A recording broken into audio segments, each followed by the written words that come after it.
नमस्कार दोस्तों, स्वागत है आपका आपके अपने चैनल जतिन केयर क्लासेस पर। दोस्तों, आज हम आपके लिए भूगोल से संबंधित, ज्योग्राफी से रिलेटेड एक टॉपिक लेके आए हैं। तो इस टॉपिक की चर्चा करने से पहले हम यहाँ पे कुछ चीज़ आपको बताना चाहते हैं। तो दोस्तों, मेरा जो आज का टॉपिक है आपके लिए, यह है पृथ्वी की गतियाँ। यह है पृथ्वी की गतियाँ, स्पीड ऑफ अर्थ, जिसके कारण हमारे यहाँ दिन और रात परिवर्तित होते हैं और इसी के कारण हमारे यहाँ साल भी बदलते हैं। इसी के कारण हमारे यहाँ प्रायः ऋतुएं भी परिवर्तित होती हैं। तो दोस्तों, इस प्रकार से हमारे वर्तमान में ब्रह्मांड में यह थ्योरी प्रचलित है कि सूर्य हमारे ब्रह्मांड का मध्य बिंदु है। एक खगोल शास्त्री थे जिनका नाम था कॉपरनिकस। इनका संबंध था पोलैंड से। इनके द्वारा यह बताया गया था कि हमारे ब्रह्मांड का जो मध्य बिंदु है, यह मध्य बिंदु सूर्य है और सूर्य के चारों ओर समस्त ग्रह और ग्रहों के चारों ओर समस्त उपग्रह यह सारे चक्कर लगाते हैं। तो दोस्तों, इस प्रकार से हम यहाँ पे शुरू करते हैं। आइए, आज का टॉपिक पृथ्वी की गतियाँ।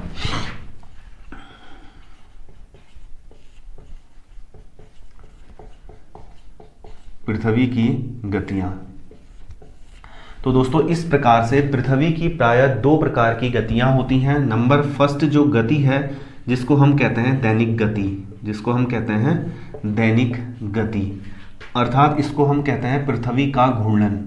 इसको हम कहते हैं पृथ्वी का घूर्णन। और नंबर दूसरी जो गति है, इसको हम कहते हैं वार्षिक गति।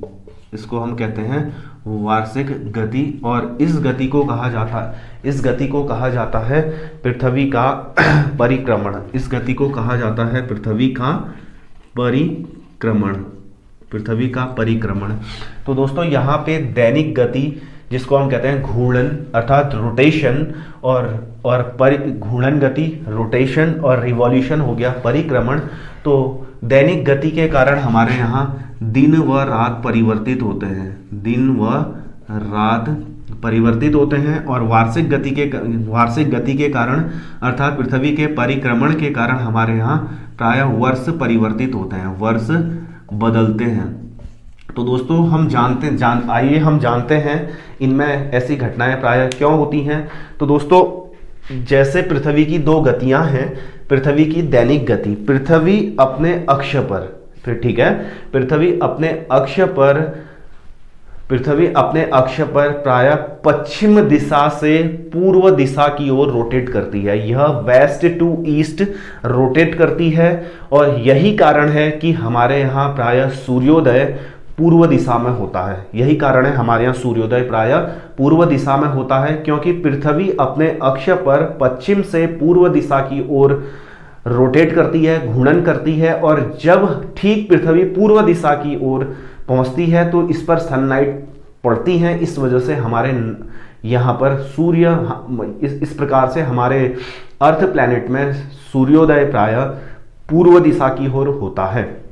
तो ऐसे ही दोस्तों क्या होता है कि जैसे यहाँ पे पृथ्वी दिन और रात, पृथ्वी प्रायः मोटा मोटा हम कह सकते हैं इसको 24 घंटे 24 आवर अपने एक्सेस पर घूमने पर लगाती है। 24 आवर अपने एक्सेस पर घूमती है।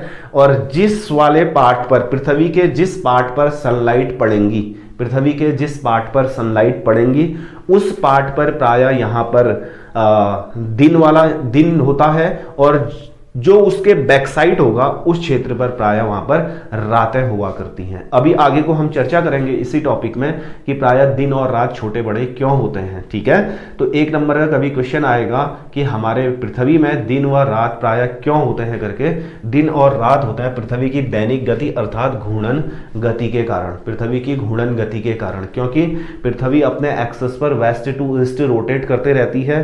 जब ये वेस्ट टू ईस्ट रोटेट करती है तो इसमें ये 24 आवर 24 घंटों का समय लेती है, जिस वजह से हमारे पूरे अर्थ प्लैनेट में 24 आवर का डे, एक दिन हम यहाँ पर मानते हैं। तो इसी प्रकार से यहाँ पे पृथ्वी की दूसरी गति होती है वार्षिक गति, जिसको हम कहते हैं पृथ्वी का परिक्रमण, जिसके कारण हमारे यहाँ साल बदलते हैं। तो दोस्तों, होता क्या है, एक तो पृथ्वी की दैनिक गति थी, दूसरी वार्षिक गति थी। जैसा कि मैंने अभी आपको बताया था, सूर्य हमारे ब्रह्मांड के मध्य बिंदु है। सूर्य हमारे ब्रह्मांड के मध्य बिंदु है और सूर्य के चारों ओर समस्त ग्रह अभी ग्रहों की कुल संख्या है 8। There are 8 planet in our solar system in this time.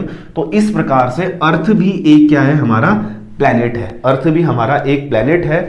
जैसा कि हम कहते हैं कि अरस्तु महोदय हैं और बहुत से महोदय हैं जो बताते हैं कि हमारे पृथ्वी का आकार कोई अंडाकार है, बताते हैं कोई संतरे के आकार का है, और हमारी पृथ्वी गोल नहीं है। गोल मीन्स 360 डिग्री, 360 डिग्री में हमारी पृथ्वी नहीं है।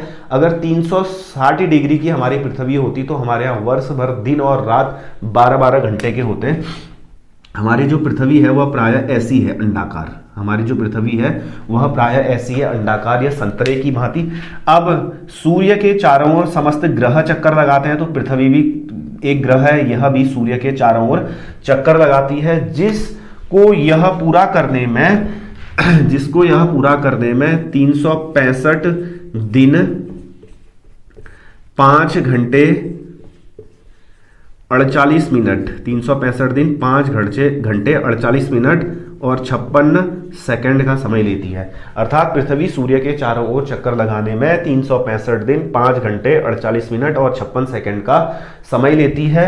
अगर हम इस मोटे मोटे वाले हिस्से को 6 आवर 6 घंटे मानते हैं, तो इस प्रकार से हमारे पास प्रत्येक वर्ष 6 घंटे बचते हैं, और यही 6 घंटे 4 सालों में 24 घंटे बना देते हैं। और इसी वजह से प्रत्येक चौथे वर्ष फरवरी यहाँ पर लीप वर्ष में जाती है। इसी वर्ष फरवरी प्रत्येक चौथे माह यहाँ पर लीप वर्ष में जाती है। वह इसी वजह से जाती है क्योंकि हम एक साल 365 दिन का मानते हैं, और पृथ्वी का जो वार्षिक गति है, परिक्रमा करने की अवधि है 5 घंटे 48 मिनट 56 सेकंड, हम हर साल का सेव करते हैं, इसको हम 6 घंटे मानते हैं। तो 4 घंटे में यह एक दिन बन जाता है। तो इसी वजह से यहाँ पर हमारी पृथ्वी में ये 365 दिन का एक साल होता है, और लीप वर्ष प्रायः हमारे यहाँ माना जाता है कितने का, 366 दिन का। वही 366 में जो हमारे पास 6 घंटे प्रत्येक वर्ष के बचते हैं। तो इसी प्रकार से दोस्तों यहाँ पर होता क्या है कि जैसे हम एक काल्पनिक पृथ्वी की परिकल्पना करते हैं, हम एक काल्पनिक पृथ्वी की परिकल्पना करते हैं, और इसी के आधार पर हमने यहाँ पे सारी चीजें निर्धारित की गई हैं। इसी के आधार पर हमने यहाँ पे सारी चीजें निर्धारित की गई हैं। इसको हम एक काल्पनिक पृथ्वी मानते हैं। हमने कहा यह एक क्या है, हमारा अर्थ प्लैनेट है, यह हमारा अर्थ का गोला है, पृथ्वी प्लैनेट है। अब होता क्या है, किसी मानचित्र पर या किसी ग्लोब पर, पृथ्वी पर तो हम खींच नहीं सकते कोई लाइन, किसी मानचित्र पर अर्थात किसी ग्लोब पर बीचों बीच खींची जाने वाली काल्पनिक रेखा को, जो 0 डिग्री पर खींची जाती है, इस रेखा को बोला जाता है भूमध्य रेखा। इस रेखा को बोला जाता है भूमध्य रेखा, और इस रेखा को हम कहते हैं 0 डिग्री लाइन। और विषुवत इक्विनॉक्स, विषुवत रेखा भी इसी को कहा जाता है। विषुवत रेखा भी किसको कहा जाता है, 0 डिग्री वाले भूभाग को कहा जाता है। तो अगर इसी लाइन के और जो ये लाइन है ना, 0 डिग्री लाइन है, भूमध्य रेखा है, यह हमारे अर्थ प्लैनेट को 2 पार्ट्स में डिवाइड करती है। ये वाला हिस्सा हो गया हमारे यहाँ नॉर्थ पोल, जिसको हम कहते हैं उत्तरी गोलार्ध, और ये वाला हिस्सा हमारे यहाँ हो गया साउथ पोल अर्थात दक्षिणी गोलार्ध। जैसे भारत उत्तरी गोलार्ध में आता है, जैसे हम उत्तरी गोलार्ध में आते हैं, और जैसे ऑस्ट्रेलिया है, न्यूजीलैंड है, ये कंप्लीटली ऐसी कंट्रियां हैं जो साउथ पोल में बसी हुई हैं। तो ये भूमध्य रेखा एक काल्पनिक रेखा है जो पृथ्वी के दोनों सिरों को मिलाती है, बीचों बीच खींची गई है। इसी रेखा के पैरेलल नॉर्थ में 23 होल 1/2 23.5 डिग्री में, और इसी रेखा के पैरेलल 23 होल 1/2 डिग्री में हम एक एक रेखाएं खींचते हैं, जिनको हम कहते हैं, इस रेखा को हम कहते हैं कर्क रेखा, इस रेखा को हम कहते हैं कर्क रेखा, और इस रेखा को हम कहते हैं मकर रेखा। इस रेखा को हम ऊपर नॉर्थ पोल में कर्क रेखा और साउथ पोल में मकर रेखा। तो इसी प्रकार से यह हमारे पृथ्वी का स्ट्रक्चर है, यह हमारे पृथ्वी का शेप है। तो ये जो नीचे वाले हिस्से हैं दोस्तों, इनको हम कहते हैं पोल, ध्रुव। सुना होगा उत्तरी ध्रुव और दक्षिणी ध्रुव, पोल। ये भी ध्रुव है, नीचे भी ध्रुव हैं। ये जो ध्रुव हैं दोस्तों, इन ध्रुवों में प्रायः 1 नंबर का क्वेश्चन आता है, 6 महीने के दिन और 6 महीने की रातें कहाँ होती हैं। 6 महीने का दिन और 6 महीने की रातें प्रायः ध्रुवों में होते हैं। ध्रुवों में इस वजह से होते हैं क्योंकि मैं ऑलरेडी अभी बताया था आपको कि हमारे यहाँ पृथ्वी कैसी है, अंडाकार है, और अंडे का जो वॉल्यूम है वो पूरा हर जगह एक समान नहीं होता, बीच में ज्यादा होता है और कोनों में कम होता है। इसी प्रकार से बीच में तो पृथ्वी की प्रत्येक हर समय लाइट पड़ती है, लेकिन इन पोलों पर लाइट नहीं पड़ती है, इन पोलों पर लाइट नहीं पड़ती है। ये ध्रुव हैं, ये ध्रुव हैं। ये जो नॉर्थ पोल में ध्रुव है इसको बोला जाता है आर्कटिक, इसको बोला जाता है आर्कटिक ध्रुव, और साउथ पोल में जो ध्रुव है इसको अंटार्कटिका बोला जाता है, इसको बोला जाता है अंटार्कटिका। ठीक है, तो 6 महीने के दिन और 6 महीने की रातें प्रायः होती हैं कहाँ, आर्कटिक में और अंटार्कटिका में। तो हम अब इससे रिलेटेड यहाँ पे स्टडी करते हैं। तो दोस्तों ये तो है हमारी पृथ्वी का एक मोटा मोटा स्ट्रक्चर। ठीक है, तो यहाँ पे पृथ्वी क्या होता है ना, जो ये भूमध्य रेखा है, भूमध्य रेखा से ऊपर वाले हिस्से में नॉर्थ पोल में जब जब सूर्य की किरणें लंबवत वर्टिकली होंगी, जब जब सूर्य की किरणें वर्टिकली होंगी और हमारी पृथ्वी रेगुलर यहाँ पे क्या कर रही है, सूर्य के चारों ओर चक्कर लगा रही है, सूर्य की किरणें जब जब उत्तरी ध्रुव में होंगी तब यहाँ पे हमारे यहाँ ग्रीष्म ऋतु होगी। ग्रीष्म ऋतु मीन्स हमारे यहाँ गर्मी का सीजन होगा, हमारे यहाँ गर्मी का सीजन होगा, क्योंकि सूर्य की जो किरणें हैं वो वर्टिकली नॉर्थ पोल में है। अब दोस्तों होता क्या है, एक दिन होता है 21 मार्च और 23 सितंबर। 21 मार्च और 23 सितंबर को इन दिनों को प्रायः इक्विनॉक्स कहा जाता है। इन दिनों को प्रायः इक्विनॉक्स कहा जाता है। इक्विनॉक्स से तात्पर्य होता है जिस दिन प्रायः दिन व रातों की संख्या समान होती है, दिन व रातों की संख्या 12-12 घंटे की होती है। 1 नंबर का क्वेश्चन आता है, दिन व रात प्रायः कब समान होते हैं, 21 मार्च और 23 सितंबर को पूछेगा। दिन और रात बराबर कब होते हैं, 21 मार्च और 23 सितंबर को। अब दोस्तों यहां पे होता क्या है ना कि अभी हम 21 मार्च, जैसे 21 मार्च आया ना, 21 मार्च से हमारे यहाँ प्रायः ग्रीष्म ऋतु आने लगती है। हम सुबह शाम हाफ स्वेटर में आते हैं और दिन में हम टी शर्ट में आ जाते हैं या शर्ट में आ जाते हैं। वह इस वजह से आते हैं क्योंकि सूर्य अब अपनी रोशनी साउथ पोल में कंप्लीट करके उत्तरी ध्रुव में प्रवेश कर चुका है, उत्तरी गोलार्ध में प्रवेश कर चुका है। सूर्य की किरणें जब इस रेखा पर 21 मार्च को पड़ेंगी तो यहां भी दिन 12 घंटे का होगा, यहां भी रातें 12 घंटे की होंगी। तो फिर सूर्य उत्तरी गोलार्ध में आ चुके हैं, सूर्य धीरे धीरे धीरे धीरे उत्तरी गोलार्ध में चमकेंगे। तो इसी प्रकार से क्या होगा, यहां पे आएगा 21 जून,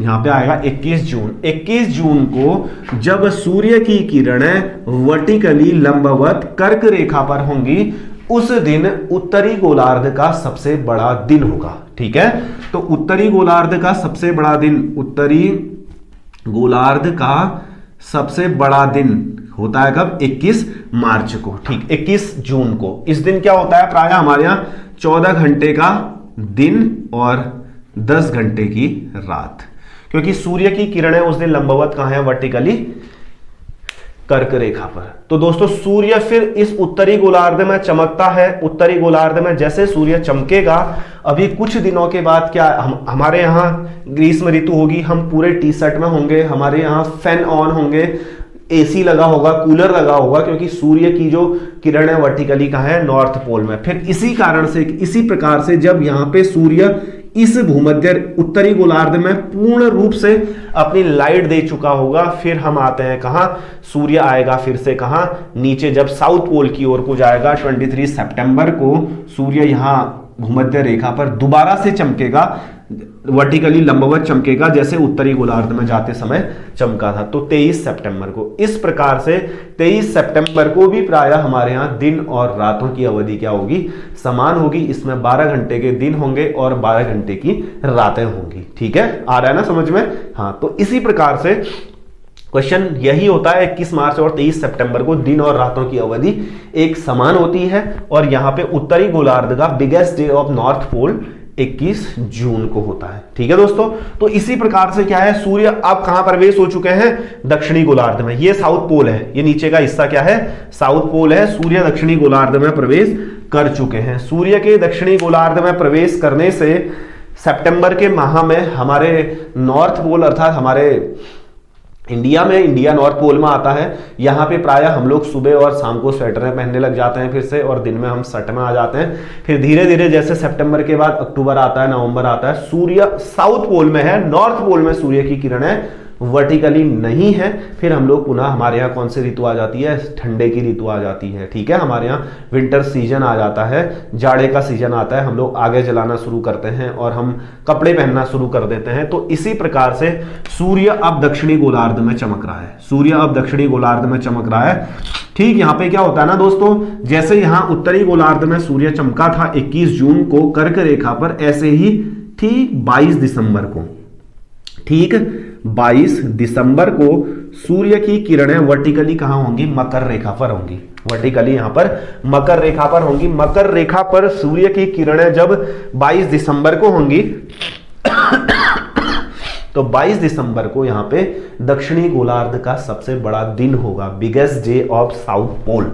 biggest day of south pole is 22 December. 22 दिसंबर को मकर रेखा, अब होता क्या है ना, हमारे यहाँ जनरली यहाँ पे ये ग्रिगोरियन कैलेंडर के अकॉर्डिंग है और हम फॉलो करते हैं, हमारे यहाँ शक संवत चलता है।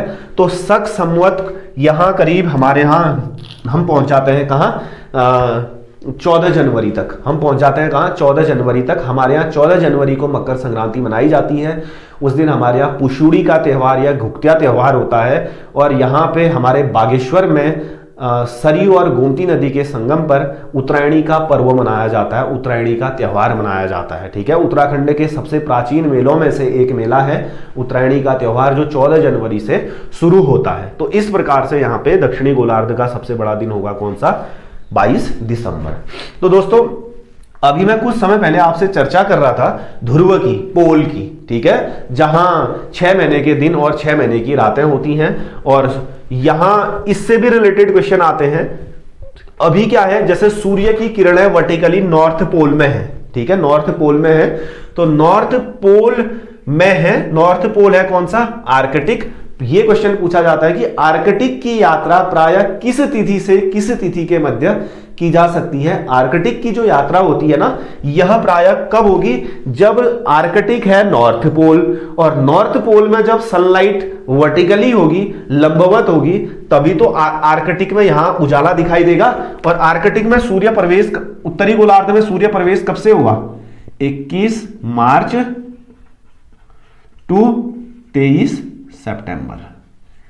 ये आर्कटिक की यात्रा पूछेगा, आर्कटिक की यात्रा कब की जाती है, 21 मार्च से 23 सितंबर के बीच। और 21 मार्च से 23 सितंबर के बीच इसलिए की जाती है क्योंकि इस ड्यूरेशन में सनलाइट, सूर्य कहां होता है, उत्तरी गोलार्ध में होता है। उत्तरी गोलार्ध में सूर्य होगा तो आर्कटिक में क्या होगा, 6 महीने कंटिन्यू उजाला होगा। ठीक है, तो ऐसे ही कभी क्वेश्चन पूछ सकता है। बताओ आप लोग, कब होगा उत्तरी गोलार्ध, दक्षिणी गोलार्ध में हम अंटार्कटिका की यात्रा कब करेंगे।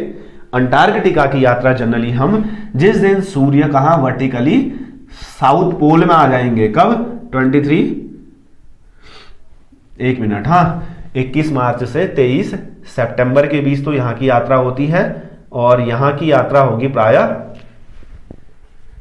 23 सितंबर से 21 मार्च के बीच, क्योंकि 23 सितंबर को सूर्य ने भूमध्य रेखा को पार किया, दक्षिणी गोलार्ध में आ गई, दक्षिणी गोलार्ध में सूर्य की किरणें पड़ी, तो अंटार्कटिका में भी क्या होगा, यहाँ पे उजाला होगा।